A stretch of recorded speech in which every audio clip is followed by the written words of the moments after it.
Salimia jirani yako wa kulia na wa kushoto, mwambie Mungu akubariki sana. Mwambie tena Mungu akubariki sana. Tunapokaa kumsifu Mungu na kumwabudu Mungu, sio kwamba tunapoteza muda. Tunaliweka neno la Mungu kwenye matendo. Mwangalie jirani yako, mwambie tunaliweka neno la Mungu kwenye matendo. Ngoja nikusomee mstari mmoja wapo ili uweze kuheshimu sana muda wa kumsifu Mungu na kumwabudu Mungu. Nenda kusomea Zaburi ya 107 mstari kuanzia wa 17. Zaburi ya 107 kuanzia mstari wa 17. Hii Zaburi ina vitu vingi sana ukianza nayo huko kwenye mstari wa kwanza, lakini imejaa habari ya kumshukuru Mungu. Habari ya kumshukuru Mungu. Zaburi ya 107. Angalia kuanzia mstari wa 17. Kuanzia mstari wa 17 inasema, wapumbavu kwa sababu ya ukosaji wao na kwa sababu ya maovu yao hujitesa.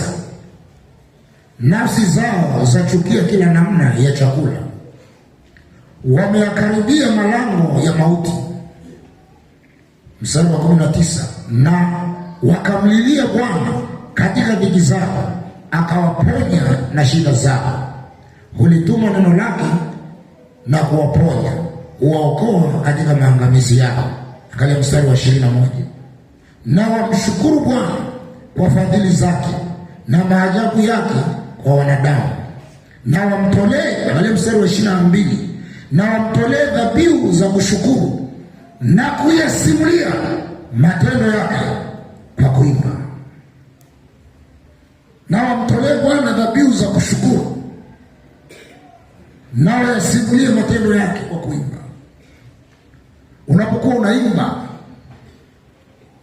na ndio maana nikasema ni Mungu peke yake anastahili cheo hicho, kwamba nimekataa neno lake kwa upumbavu, nimekataa mahusia yake kwa upumbavu kabisa, maana yake kwa dharau na kiburi.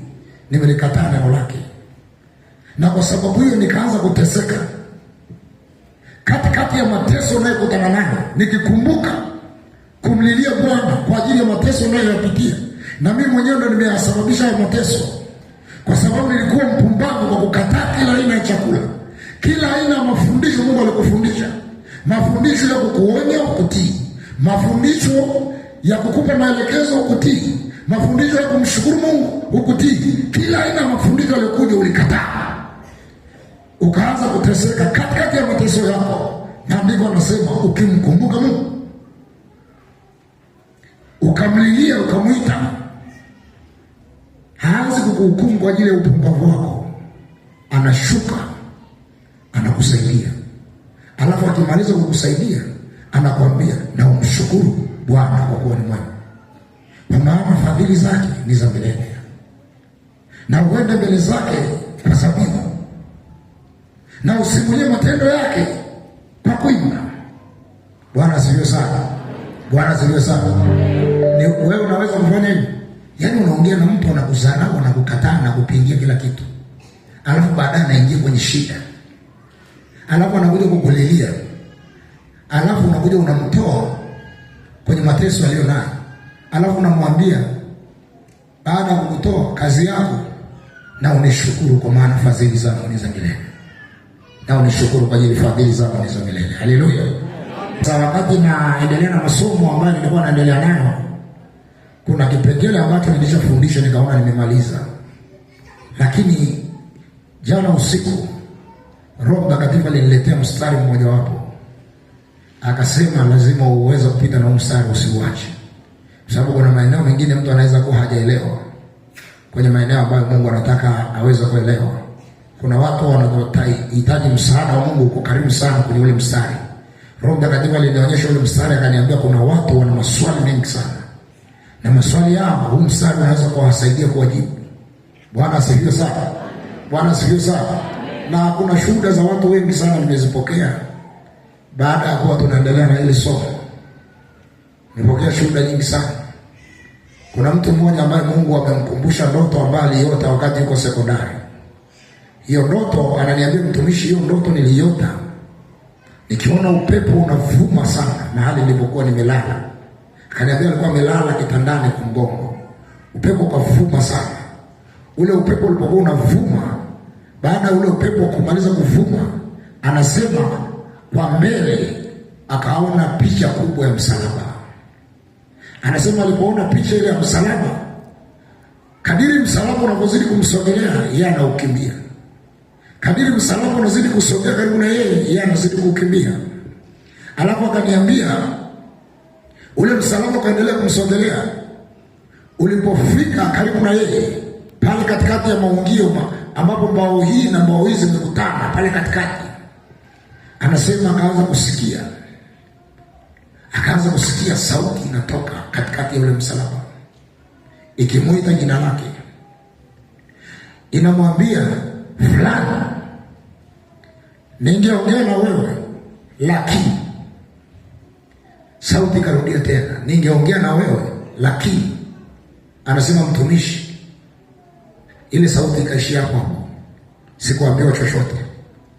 Anasema ni ndoto ambayo imepita muda mrefu sana, lakini katikati ya muda huu anasema Mungu amemkumbusha tena ile ndoto, na ikawa inamsumbua sana. Na wakati naanza semina hapa hakuwepo. Ananiambia nilipokuja kwenye semina kusikia yale maneno unayofundisha, nikaona machozi yanaanza kunitoka. Na wakati machozi yananitoka, nguvu za Mungu zikanifunika. Na ananiambia nilitoka hata hapo mbele kwenye gombero. Anasema niliposimama nikasikia tena kukumbushwa ile ndoto, kwamba fulani ningeongea na wewe lakini alafu haikuendelea tena. Na saa hii anamtumikia Mungu. Ananiambia inawezekana kuna maelekezo Mungu alitaka kunipa. Sasa najiuliza kwa nini hakunipa. Na akaniambia neno lakini, alafu akaishia hapo, hakuendelea tena kuongea. Anasema nimetamani sana na nimekuwa nikimwomba Mungu anisaidie ile lakini maana yake nini? Nini kimekuwa kikwazo? Mungu amemtokea, anataka kuongea naye, alafu anamwambia lakini, maana yake kuna vitu vinakuzuia. Nikiongea na wewe huwezi kunielewa. Nikaanza kumpitisha kwenye neno la Bwana mpaka saa 6 usiku jana. Alafu nikamwambia haya masaa tupumzike, tujiandae kwa ajili ya ibada asubuhi kesho. Akaniambia neno hili, kweli na kuona umechoka na natamani upumzike, lakini hichi unachokiongea ni cha muhimu sana. Ningekuwa na uwezo ningekwambia mtumishi, tukeshe ukae tuzungumze hayo unayozungumza. Bwana asifiwe sana. Na kuna mtu mwingine ana ndoto yake ambaye hakuniambia yeye, bali alimtuma mtu. Kuna maono Mungu alimuonyesha. Sasa sijajua kama anaweza kupata ujasiri wa kusogea hapa akaliambia kanisa, kwa sababu ni kitu ambacho nimeona kinaweza kusaidia wengi. Yule mama yupo? Pigia Bwana Yesu makofi. Naomba tumpe maiki aweze kuzungumza kitu Mungu amemwonyesha. Imani shimwe. Ewe juzi Ijumaa. Basi tuatumwa tuabudu. Ongeongea kwa Kiswahili ndivyo vizuri zaidi tuelewe. Ijumaa tuko tunaabudu Mungu. Alipomaliza neno tukaanza kuabudu. Tulipokuwa tunaabudu, mimi nilikuwa naona kuna mtu yuko hapa, mwanaume mzuri kweli, amevaa nguo nyeupe. Akawa anatengeneza masifika. Halafu tena huku hapa alikuwa tu mwanaume mwingine, hapa mwanaume mwingine, kule mwanaume mwingine, kule mwanaume, yani walikuwa wamejitanda wote. Mwingine alikuwa hapo kwenye benchi ya kwanza hii. Yuko anahesabu, anaangalia benchi moja, anaangalia chuma kimoja, anahesabu, anaandika na daftari.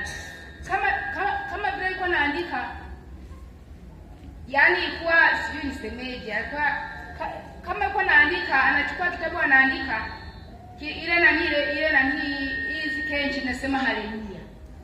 Akishika kwenye benchi inasema haleluya. Akienda, yani yuko na hesabu, akienda kushika kwenye matofali anasema haleluya.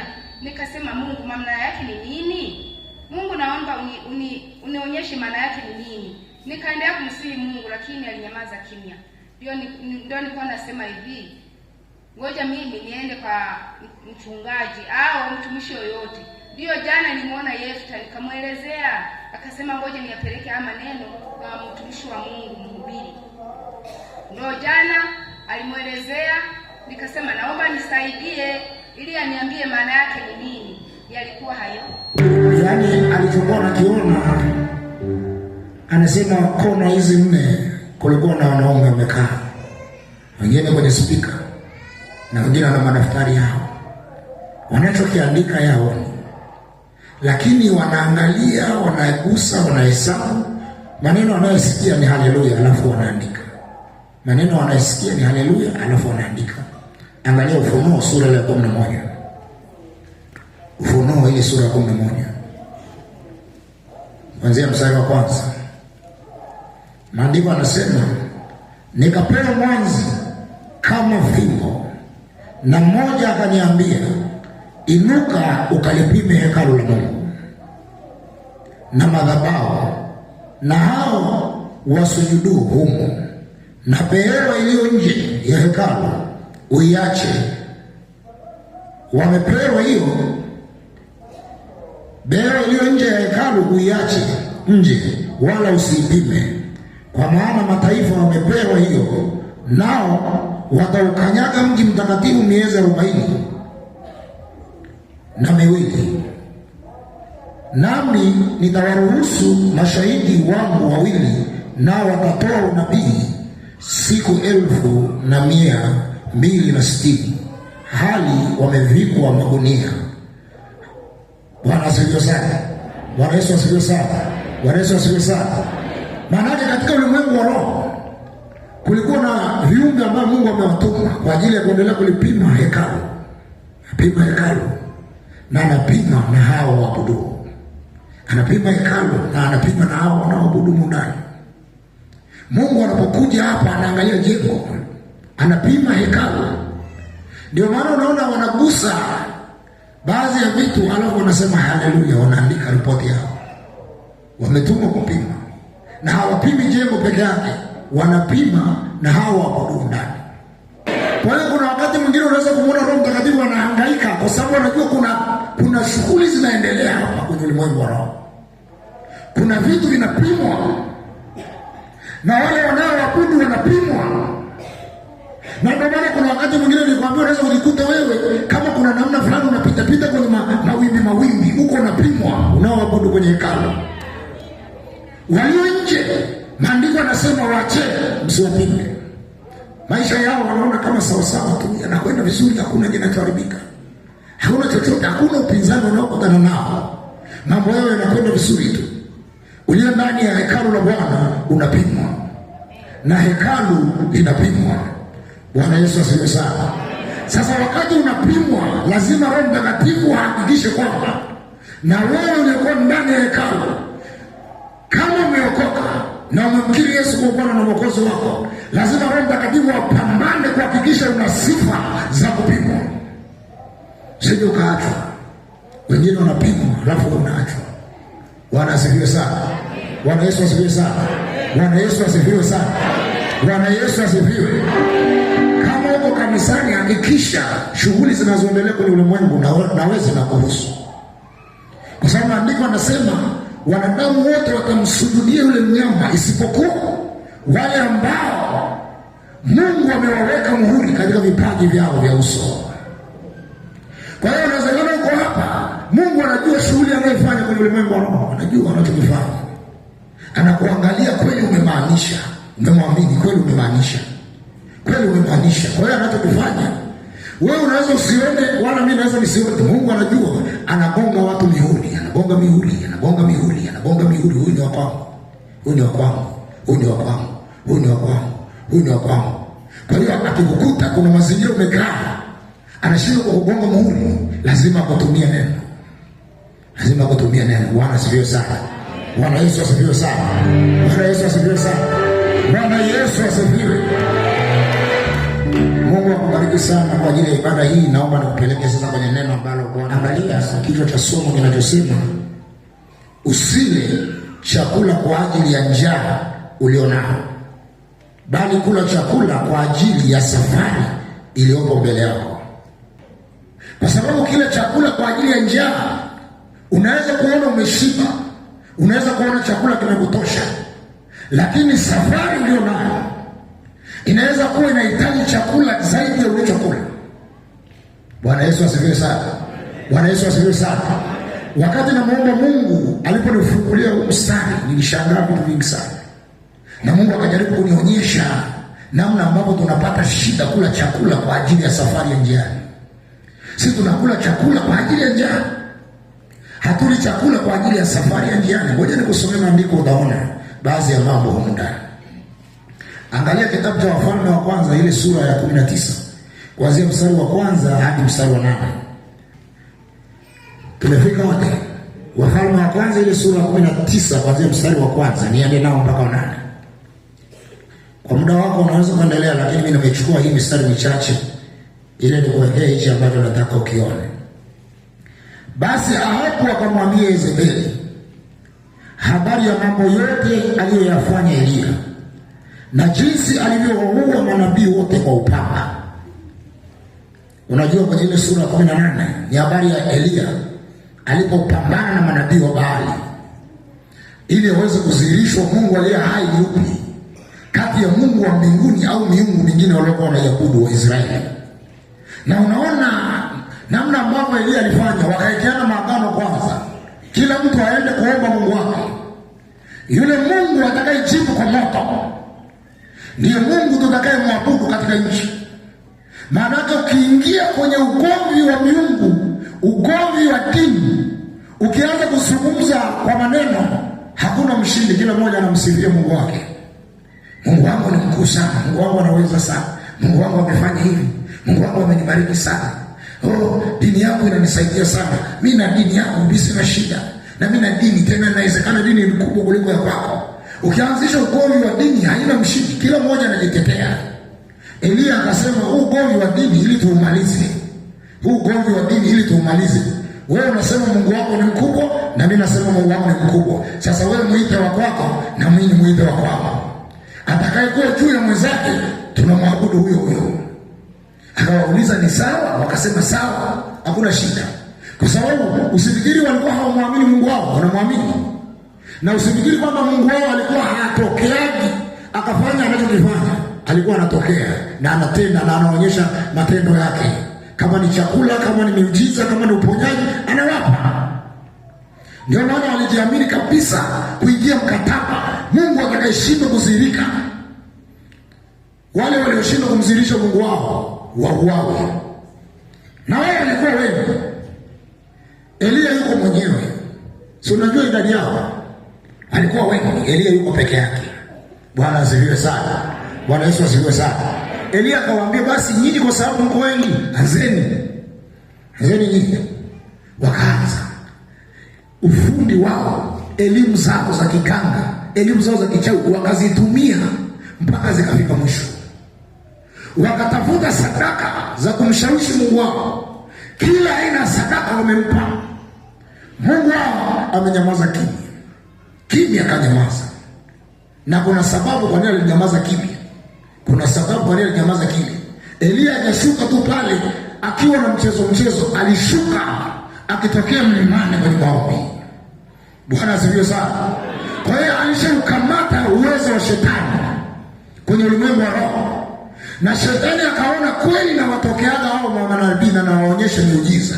Lakini leo hapa nikisogea nimeisha. Hapa siwezi kusogea. Mungu aliye hai yuko hapa amesimama na Eliya. Siwezi kutokea. Ni kweli siku zote na wafanyaga miujiza hao manabii, lakini kwa hapa siwezi kufika. Bwana asifiwe sana. Bwana Yesu asifiwe sana. Wakafanya mambo yao. Kafara za damu za wanyama zikaisha, wakachukua vitu wakaanza kuongezea damu zao. Wanajikatakata kuongeza damu zao. Wanaita Mungu wao. Mungu wao amenyamaza. Hebu mpigie Bwana makofi. Haleluya, haleluya. Haleluya. Haleluya. Eliya amekaa pembeni, amekunja nne, anatingisha mguu, anacheka, anawaambia kazaneni au Mungu wenu amelala, msinzia.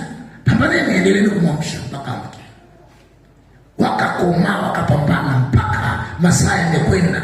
Wamechoka, wamekata tamaa, wakitaka kukata tamaa wanakumbuka kuna agano la kifo. Maana tukishindwa kuchomoka hapa, tumeshakula kiapo, ni hukumu ya kifo. Anaamka mtu anapambana wapi? Ikafika wakati wamesema bana, sisi imeshindikana, hili jambo haliwezekana. Elia akamwambia mmeshindwa? Tumeshindwa. Akamwambia sasa sikieni, nikiomba mimi muda huu na Mungu akashuka kwenye huu muda, mnaweza mkatengeneza akili zenu na ujanja, mkaniambia wewe ulikuwa mjanja ukatutanguliza asubuhi wakati kuni hazijapata moto, zina baridi baridi na unyevu wa usiku. Elia akasema ngoja nikomeshe hayo mawazo kabla Mungu wangu hajashuka. Akasema naombeni mchote mapipa ya maji, mwagieni hizo kuni, mwagieni vizuri. Bwana asifiwe sana. Bwana Yesu asifiwe sana. Bwana Yesu asifiwe sana. Wakachota maji wakamwaga, maji yakajaa, kuni zikaloana, kila kitu kimeloana, maji ya kutosha. Walipomaliza wamerizika, Elia akamwangalia Mungu aliye hai, akamwambia naye julikane wewe ni Mungu na hakuna Mungu mwingine badala yako. Mungu maeneo hayo anapenda, maana ni Mungu mwenye wivu, anataka kudhihirisha uwezo wake. Kwa sababu shetani anajaribu kulingana na yeye, anajaribu kujilinganisha na yeye, anajaribu kuwashawishi wanadamu waweze kuona na yeye ana nguvu kama Mungu. Anajaribu kufanya mateso yake na tabu ili kukufanya uone kwamba Mungu unayemwabudu yumkini ni mdogo, nguvu zake zinataka kuzidiwa na shetani. Bwana Yesu atusaidie sana. Maandiko yanasema aliomba maneno machache sana, lakini alijenga hoja zenye nguvu. Akamwambia na ijulikane wewe ni Mungu katika Israeli, hakuna Mungu mwingine ila wewe. Na jambo la pili, unapojisirisha kwamba wewe ni Mungu katika Israeli, usijisahau na mimi kunisirisha kama mtumishi wako. Bwana Yesu asifiwe sana. Bwana Yesu asifiwe sana. Unajua kuna mahali watu wanapita wanakusahau kama hujaokoka. Ukiwaambia nimeokoka, kuokoka itakuwa duniani, maana kuokoka itakuwa ile kuna saa Mungu anaweza kufanya muujiza kwa ajili ya kukuthibitisha wewe ni mtu wake. Bwana Yesu asifiwe sana. Bwana Yesu asifiwe sana. Moto ukashuka. Baada ya moto kushuka, zikateketezwa kama Mungu alivyotaka. Alafu Elia najiuliza, nasema hakika ule moto wa kushuka wenyewe ulishuka na nguvu na utisho. Watu wako zaidi ya 70 manabii wanakubaliki kukamatwa, wanauawa. Kwa nini wengine hata wasitoroke, wamekaa pale. Elia akaendesha zoezi, wakauawa manabii wa Baali wote. Walipomaliza kuuawa manabii wa Baali wote, sasa wanakuja kwenye sura hii ya 19. Maandiko yanasema basi Ahabu akamwambia Yezebeli. Ahabu alikuwa ni rais wa nchi. Akamwambia mke wake alikuwa anaitwa Yezebeli habari ya mambo yote aliyoyafanya Elia na jinsi alivyowaua manabii wote kwa upanga. Angalia mstari wa 2. Ndipo Yezebeli akampelekea Elia mjumbe kusema, Mungu anifanyie hivyo na kusiki, nisipokufanya roho yako kesho panapo wakati huu kama roho ya mojawapo ya hao. Mstari wa 3. Naye alipoyaona hayo aliondoka akaenda aihifadhi roho yake. Akafika Beersheba mji wa Yuda, akamwacha mtumishi wake huko. Najaribu kujiuliza, Mungu alijidhihirisha kwa Elia kwa kiwango cha namna ile, na akapambana na wanaume wenye nguvu na walikuwa manabii wa Baali. Lakini tunashangaa hapa, Elia ameshasahau uwezo wa Mungu wake, kashasahau mamlaka ya Mungu wake, kashasahau mahali Mungu amemtoa, kashasahau kuna siku ulikuwa unaumwa akakuponya, umekuja ugonjwa mwingine, unasahau uwezo ambao Mungu alionyesha juu yako. Umesahau tabu alizokuvusha nazo mwaka jana. Unaanza kupungukiwa imani kwa ajili ya changamoto unayokutana nayo sahihi. Umesahau uwezo wote ambao Bwana alikutokea akakuokoa, akapigana na kila aina mamlaka, kila aina miungu, mpaka hakikisha kwamba uko hapo ulipofika. Ghafla linakuja jaribu linakusahaulisha ulipotoka. Ndio maana maandiko yanasema Mungu ni Ebeneza, hata sasa atatusaidia. Aliyenisaidia jana na leo yupo atanisaidia. Na maandiko yanasema Yesu Kristo ni yeye yule jana, leo na hata milele. Bwana asifiwe sana. Bwana Yesu asifiwe sana. Elia alipopigwa mkwara na Yezebeli, akaona hakuna namna hapa, akaanza kukimbia. Anakimbia. Anamkimbia mwanamama, anakimbia. Mtu ambaye alikuwa na uwezo kuongea mbingu zikanyamaza. Alikuwa na uwezo kuongea mvua ikaacha kunyesha. Alikuwa anatumia majeshi. Ana uwezo wa kusema moto ushuka kutoka mbinguni, unashuka unalamba majeshi yote. Kasahau uweza wote wa Mungu, wanaanza kumkimbia mwanamama. Bwana tusaidie sana. Bwana tusaidie sana. Mwangalie jirani yako, mwambie usizarau uweza wa Mungu aliyoko nao kwa ajili ya tabu unaiona sasa. Bwana asifiwe sana. Bwana Yesu asifiwe sana. Bwana Yesu asifiwe. Mstari wa 4, lakini yeye mwenyewe akaendelea katika jangwa mwendo wa siku moja, akaenda akaketi chini ya mretemu. Hebu sema chini ya mretemu. Alafu alipoketi chini ya mretemu, angalia maombi anayoomba. Alafu kumbuka darasa tuliotoka nalo. Angalia maombi anayoomba Elia. Kapumzika chini ya mti wa mretemu. Alafu angalia maombi anayoomba Mungu. Angalia maombi anayoomba. Bwana asifiwe sana. Akajiombea roho yake afe. Akasema yatosha sasa, Bwana, uniondoe roho yangu, kwa kuwa mimi si mwema kuliko baba zangu. Kafika mahali anaanza kuomba afe. Na anamwambia Mungu, kweli mimi ni mtumishi wako, lakini sio bora kuliko baba zangu kina Ibrahim waliopita kabla yangu. Mimi sio bora kuliko watumishi wako wengine ambao wamepita. Kama wao walikufa, niachie nami nife. Sina sababu ya kuendelea kuishi. Kumbuka tulipotoka. Amefika mahali pa kulemewa kuliko nguvu zake. Akawa na hukumu ya mauti katika nafsi yake. Anamwomba Mungu afe. Ndio maana nimeanza kuimba, ni wewe Mungu pekee unastahili cheo hicho. Ningekuwa mimi ndio Mungu, Elia ananiomba hivyo, naomba uniue, ningemwambia mbona kazi rahisi. Hapo ulipo si unakimbia kifo kutoka kwa Yezebeli, rudi kule ukafe, si unaenda kufa. Yaani unakimbia kifo alafu unaenda kwa Mungu unamwambia niue. Bwana tusaidie sana. Bwana tusaidie sana. Sasa kama unataka kufa, kwa nini umemkimbia Yezebeli? Ungekaa usubiria kuwe. Kakimbia kifo, anakutana na Mungu anamwambia naomba nife. Naomba nife. Naomba nife. Mungu akajua shida iko wapi. Mungu akajua shida iko wapi. Bwana tusaidie sana. Bwana Yesu asifiwe sana. Bwana Yesu asifiwe sana. Bwana Yesu asifiwe sana. Unaweza kuwa umeenda mahali na kama unataka kujinyonga ili ufe, alafu ghafla nyoka katokea, unakimbia. Wakati umeenda na kamba ili ujiue, anatokea nyoka, unamkimbia. Bwana atusaidie sana. Bwana Yesu asifiwe sana. Bwana Yesu asifiwe sana. Angalia mstari wa 5.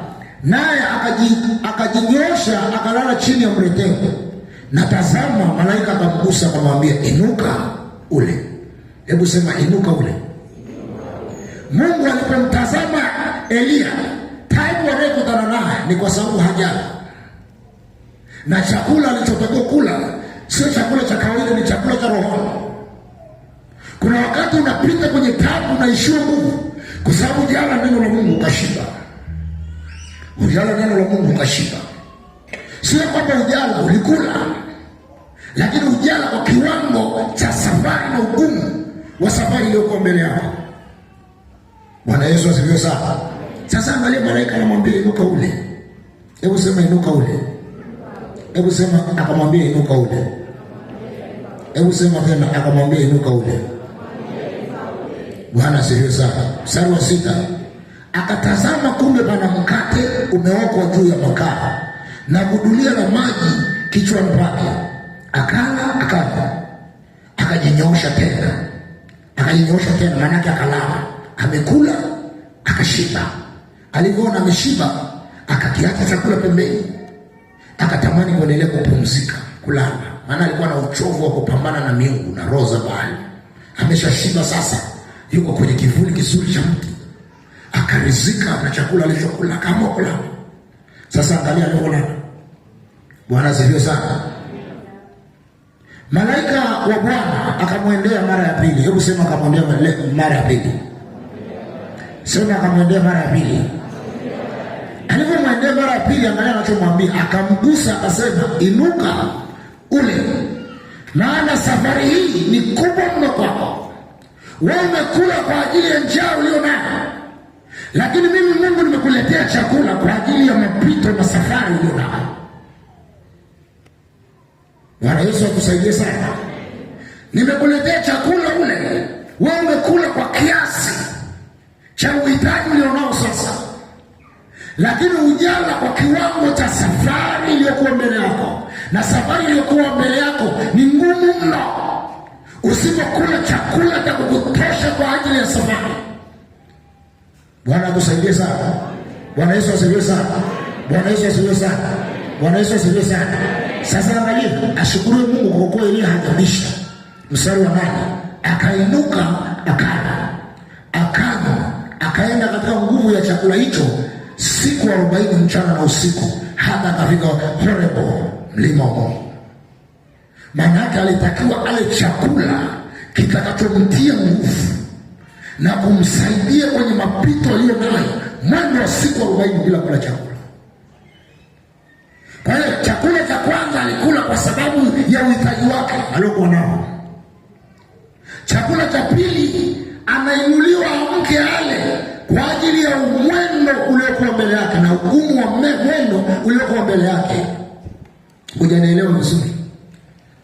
Jaribu kuwaza na kupiga picha. Kila mtu hapa ana aina ya chakula anachokipenda. Waimbaji hao wameshawahi kuimba wimbo wa chakula, si ndio? Kuna kila mtu ana chakula chake. Kuna mwingine ukimletea pilau unamfurahisha sana. Bwana asifiwe sana. Bwana asifiwe sana. Kuna mwingine anakuambia, mimi ningepata nyama choma na chipsi, au ningepata kitimoto imetengenezwa namna fulani na kitu fulani, nafurahia sana. Bwana asifiwe sana. Jaribu kuwaza, ulishawahi kukutana na chakula unachokipenda alafu sio cha kununua? Cha kununua utajihurumia, utanunua kwa bajeti. Umekuta chakula unachokipenda alafu ukasogezewa bure tu, au ni kwenye sherehe au ni mahali fulani, alafu ni kile chakula ambacho kwako unakipenda sana, ukasogezewa cha kutosha.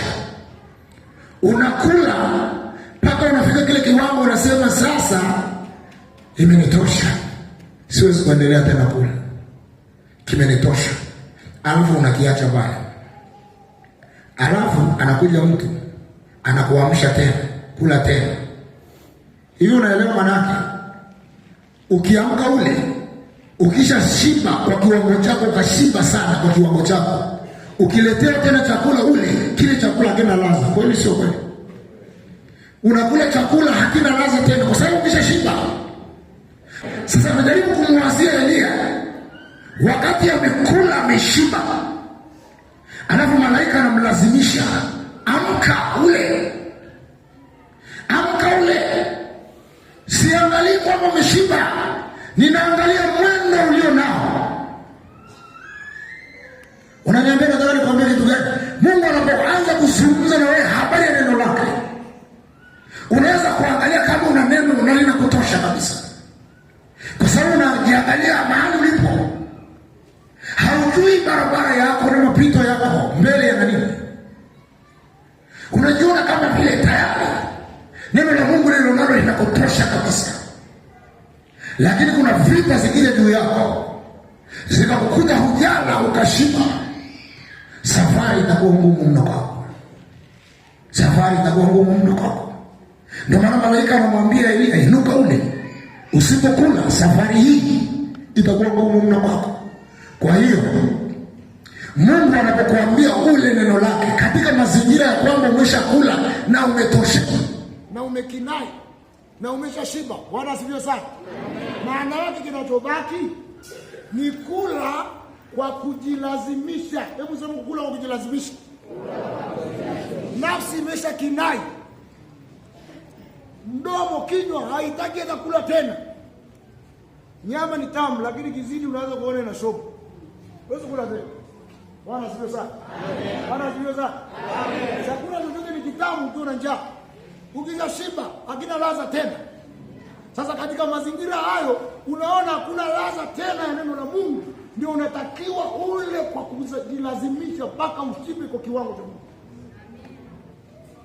Bwana asifiwe sana. Amen. Bwana Yesu asifiwe sana. Amen. Bwana Yesu asifiwe sana. Amen. Bwana asifiwe. Amen. Unajua kuna wakati watu ambao wako kanisani kwa muda fulani, kuna wakati hata akisikia mafundisho, akisikia semina, yani yeye hana habari nazo wala haoni mzigo nao. Kwa sababu gani? Anaona mishiba. Anaona mishiba. Wacha wale wengine. Wacha wale wengine. Kitakacho kuja kukujulisha hujashiba, subiri saa mapito. Ndio utajua nilikuwa nimeshiba pale au nilikuwa sijashiba vizuri. Bwana Yesu asifiwe sana. Amen. Bwana Yesu asifiwe sana. Amen. Najua hiyo ni hali ya kawaida, hata mimi nishawahi kunitokea. Unafika mahali kusikia Jumatano mafundisho, wewe unaona kama ushafundishwa. Nimeshahudhuria sana. Ushafundishwa sana. Kuna semina ya neno la Mungu, nishajifunza. Yaani unaona kama sina njaa, lakini kuna wenye njaa. Wale wenye njaa maana wameokoka wale. Mwalimu kabla hajafungua milango ya kanisa yuko pale mlangoni. Yuko pale mlangoni anasubiria. Ana hamu na neno la Mungu. Lakini kuna wale kinasie. Umeokoka muda mrefu, umeshasoma Biblia. Hata hii Biblia tu kuisoma unaona kama hamna jipyo. Ushasoma sana. Ukiambiwa Mathayo, hiyo Mathayo unajua. Ukiambiwa Marko, hiyo Marko unajua. Ukiambiwa Mwanzo, Mwanzo, hiyo unajua.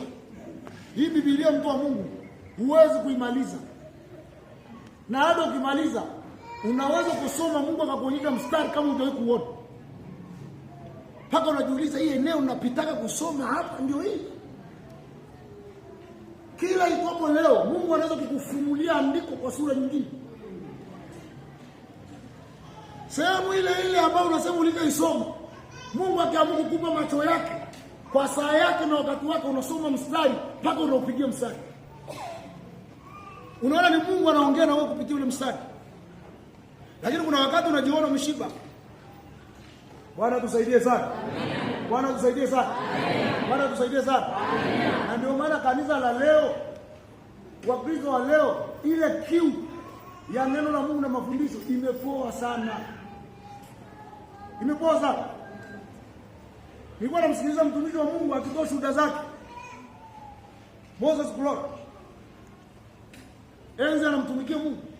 Anasema kuna siku anatoka Dar es Salaam, anaenda Singida mjini kwa ajili ya mkutano wa neno la Mungu.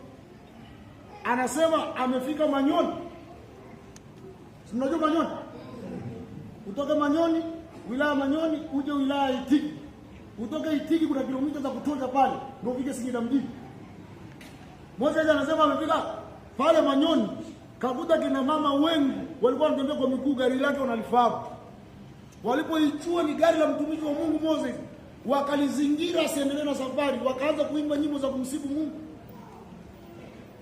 Alafu akamwambia mzee, unaenda kwenye mkutano na hivi tulivyo sisi kwa miguu tunakuja Singida kufuata neno la Bwana na tunajua mkutano wako. Wewe utafika leo, lakini sisi baada ya siku mbili tutakuwa tumeshafika hapo. Moses anasema niliinamisha kichwa kwenye gari nikaanza kulia. Kuona kiu ambayo wale watu wa Mungu wanayo, kutembea mwendo mrefu. Nilikuwa naongea na mchungaji pale. Ananiambia miaka ya zamani watu walikuwa na uwezo wakapanda treni, wanaenda Tabora wakifuata neno la Bwana.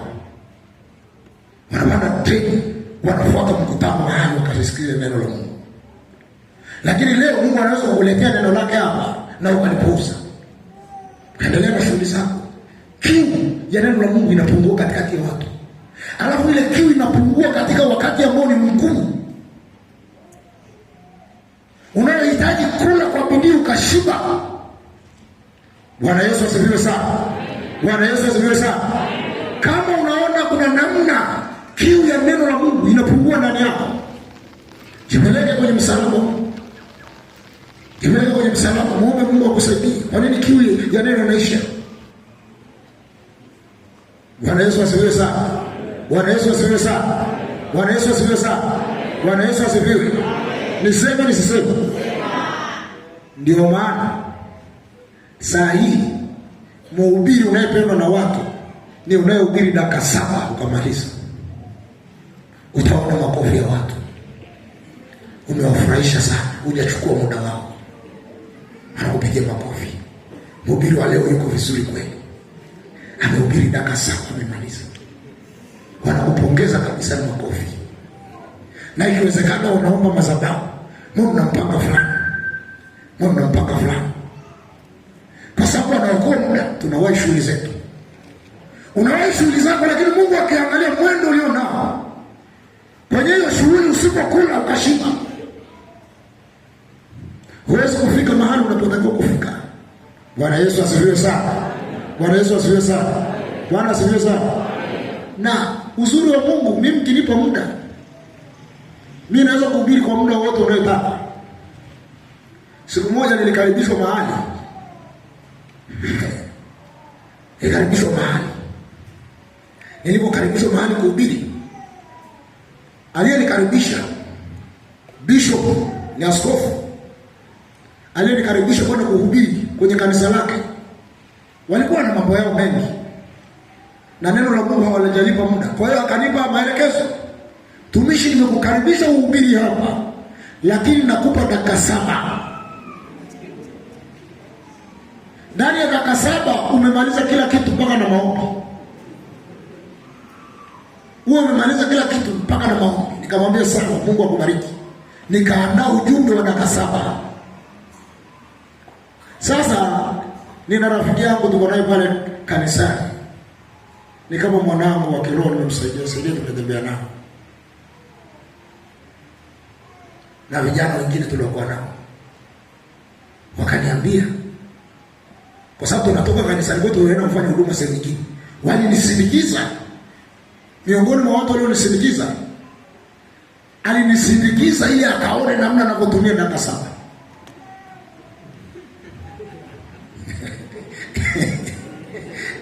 Kwa sababu ilikuwa inamshangaza sana. Akaniambia, mtumishi, naenda na wewe kwenye hii kazi ya Mungu, lakini nataka nikaone hizo dakika 7. Unaanzaje na unamalizaje ndani ya dakika 7? Na yule mtumishi amekaa pale anaangalia saa. Nikaanza na nikamaliza ndani ya dakika 7. Na nikampa mic, akanipigia makofi. Umefanya vizuri sana. Nikamwambia, ni kweli kwako nimefanya vizuri, lakini kwa Mungu sijui. Bwana asifiwe sana. Bwana Yesu asifiwe sana. Bwana Yesu asifiwe. Bwana Yesu asifiwe. Hivi kwenye wakati kama huu unajionaje wewe? Hapo kusoma neno la Mungu hauna, mafundisho huyapendi, upo tu na umeokoka. Mimi kuna siku moja nilipata hasira sana. Nikajiuliza, kwa nini mchawi akiingia kwenye uchawi, mpe mwaka mmoja, kashapata elimu ya kuruka na ungu angani, kashapata elimu ya kuingia kwenye nyumba za watu na milango imefungwa, kashapata elimu ya kuwaua watu kwa uchawi, kashapata elimu ya kuweka mitego barabarani na kusababisha ajali, kashapata elimu ya kufarakanisha na kusumbua watu mitaani, hawana amani.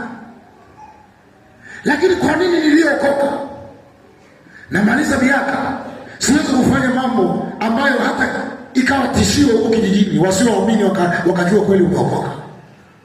Kwa nini tunaokoka alafu hakuna mambo makubwa tunayofanya katikati ya mwili wa Kristo?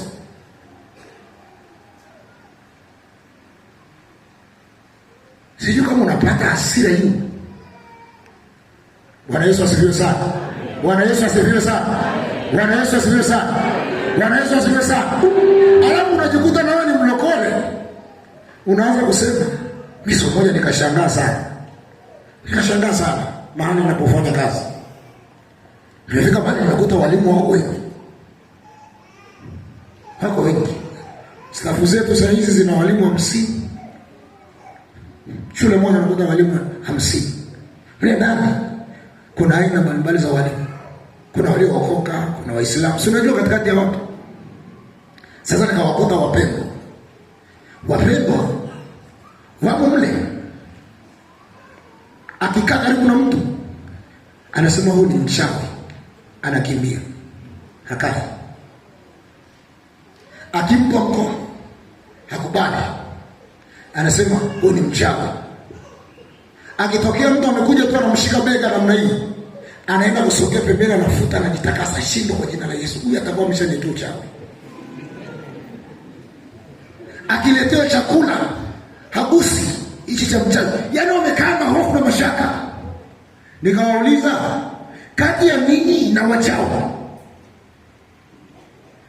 nani kwa uhalali anatakiwa kumwogopa mwenzake? Wakaniambia wewe wachawi wajui wewe. Nikawaambia sijakuuliza kama mchawi namjua au simjui. Nimekuuliza kati ya wewe na mchawi nani wa kumwogopa mwenzake? Mchawi anamwabudu shetani, ni mdogo kuliko Mungu wako. Wewe unamwabudu Mungu aliye hai, ni mkuu kuliko shetani. Kwa nini mtumishi wa Mungu aliye hai anamwogopa mtumishi wa shetani? Wewe unaona hiyo imekaa sawa sawa? Bwana Yesu asifiwe sana. Bwana Yesu asifiwe sana. Bwana Yesu asifiwe. Bwana Yesu asifiwe. Bwana Yesu asifiwe. Bwana Yesu asifiwe. Watu waliookoka wakasoma Biblia kwenye Matendo ya Mitume, kila mahali walipofika, wale watu kwenye miji yao walisema hivi, wale watu wenye kuupindua ulimwengu wamefika na kwetu. Wale watu wa kuupindua ulimwengu, miungu inapinduka pinduka, ushirikina unapinduka pinduka, uganga unapinduka pinduka, wamefika na huko. Bwana asifiwe sana. Bwana asifiwe sana. Bwana Yesu asifiwe sana. Ili tuupindue ulimwengu ni kule kwa kiwango cha kushiba. Kwa msomaji wa Biblia anajua Elia hajamaliza kazi. Kila Mungu akimsaidia anamwambia ni huyo. Kila Mungu akimsaidia anamwambia ni huyo. Baadaye Mungu akamwambia sawa. Yaani huyo Elia pamoja na kuna msiku na mambo aliyofanya, kasome Biblia, hajamaliza kazi Mungu alimpa. Mungu akamwambia basi sawa, kwa sababu utayari wa kufanya kazi yangu huna tena, kampake mafuta Elisha. Ile sehemu unayoacha atafanya Elisha. Kampake na yeye mafuta. Ile sehemu unataka kufanya wewe, yeye atamalizika. Bwana akaanza kuandaa mazingira ya kumtoa aondoke duniani. Kitu gani nataka nikwambie? Shughulikia uchovu ulio nao. Unaweza kukusababisha ukaomba maombi magumu sana. Yumkini akuondoka hata ulimwenguni ukaacha kazi ya Mungu. Bwana asifiwe sana. Bwana Yesu asifiwe sana. Bwana Yesu asifiwe sana. Natamani tuende kumwomba Mungu. Natamani tuende kumwomba Mungu. Tumwombe Mungu. Kama unaona unajiona umeshiba chakula kina nasa, muombe Mungu akusaidie. Muombe Mungu akusaidie. Muombe Mungu akusaidie. Kuna mahali unaelekea, muombe Mungu akutie nguvu. Muombe Mungu akusaidie. Kuna mahali wakati mwingine tunashindwa kutii kwa sababu ya usaidizi tulio nao. Tumuombe Roho Mtakatifu atusaidie, maana nia yetu ni kumtii na kumpendeza Mungu. Nachokiona kwenye kanisa hili, maono Mungu alio naye kwa ajili yenu ni makubwa. Ni makubwa sana. Na anatamani mumtumikie kwenye viwango alivyonavyo. Nizungumza na watu wa Mungu jana asubuhi hapa. Nikamwambia Kalela, Mungu amewaweka Kalela ili umsaidie kazi yake maeneo mengine. Kwa hiyo nyinyi mnatakiwa muwe na nguvu za kuwatosha nyinyi na nguvu za ziada kusaidia wengine mahali wanapopata shida. Yaani Mungu anapokuangalia hataki uwe na nguvu za kwako peke yako. Uwe na nguvu za kukutosha kusaidia na wadogo zako. Anakwambia nimekuinua Kalela ili kusudi uifanye kazi yako. Wengine wakikwama mahali. Sasa hii sentensi Mungu anakuambia ni ngumu kidogo. Anapokuambia nimekuinua ili uwasaidie wengine, maana yake nini? Wale wengine wakipata shida, Mungu anawaangalia Kalela mkwapa. Maana shida wanaipata, majibu yao Mungu ameweka Kalela. Ukiona kuna kanisa la Mungu linapata shida mahali, Msaada unatakiwa kutoka kalenda. Msaada unataka kutoka kalenda. Sasa Mungu anajaribu kuangalia na kuangalia wewe unapambana na kujiangalia wewe na kujitosheleza nguvu za kufanya mambo yako mwenyewe. Lakini amekupa jukumu ule madhabahu yake. Na usijiangalie mahali unapotokea.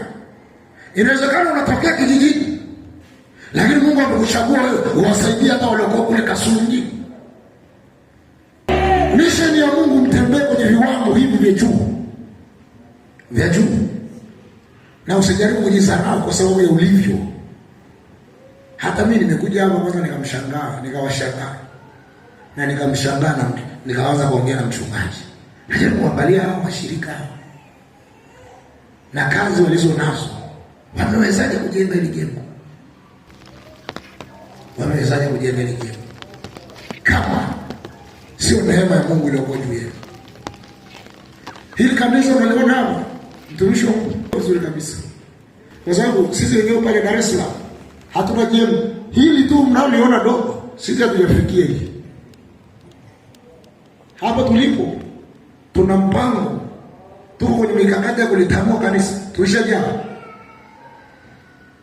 Kwa hiyo ukichukua vizuri itatusaidia.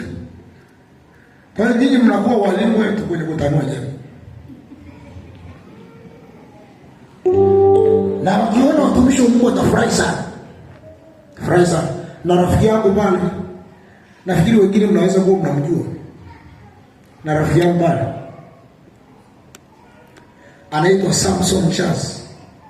Ni mtangazaji wa East Africa. Kama unaangalia East Africa, taarifa habari saa moja.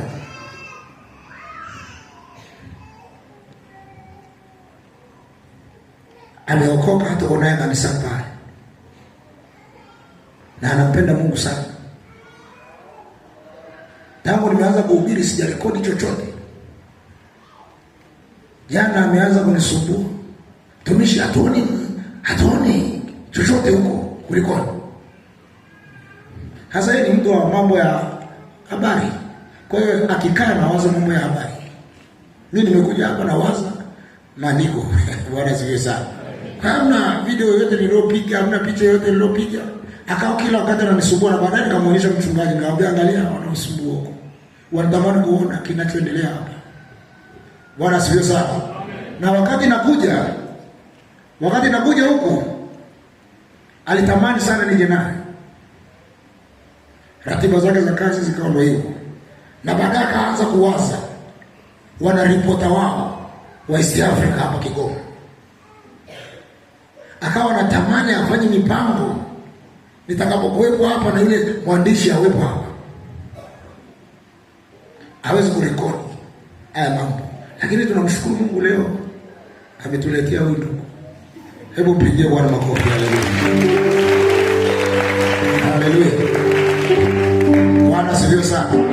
Bwana Yesu asifiwe sana. Bwana Yesu asifiwe sana. Kabla sijaenda kwenye maombi, nitoe neno la shukrani sana kwa kanisa tangu nilipofika, namna ambavyo mmenipokea, namna ambavyo nimekaa kwa mchungaji na familia yake. Wamekuwa watu wema sana, na sijajisikia hata kuupamisi nyumbani kwa sababu ya upendo wao na ukarimu wao. Tupigie Bwana makofi ya furaha.